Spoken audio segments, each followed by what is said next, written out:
Isis, qui est effectivement rattachée à l'école de l'humanisme, à la famille des photographes humanistes de l'après-guerre, tous ces photographes qui prenaient l'humain et l'homme comme thème principal. Bon, il y avait aussi le fait que pour la plupart, ils avaient choisi comme terrain Paris, ils avaient choisi comme terrain aussi, enfin comme mode de fonctionnement la flânerie dans Paris, ce qu'a fait effectivement Isis. Mais c'est vrai que Isis, contrairement à Doisneau, qui avait toujours un côté espiègle,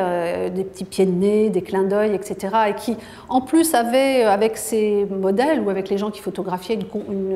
une complicité. Willy Ronis, qui avait un engagement politique, enfin, qui avait quand même beaucoup travaillé sur les usines, sur les ouvriers, ou qui avait même pris sa famille parfois comme thème, on le sait, avec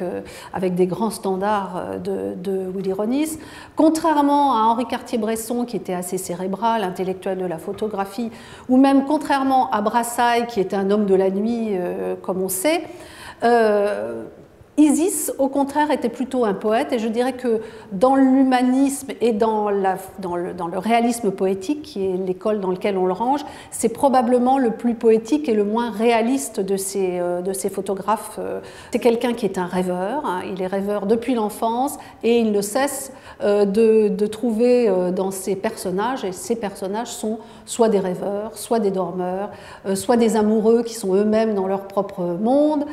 soit encore des enfants qui n'ont cure d'un photographe, les pêcheurs qui ne s'intéressent qu'aux poissons et qui sont eux-mêmes sans doute dans la rêverie. Bref, je dirais que Isis est timide et rêveur, et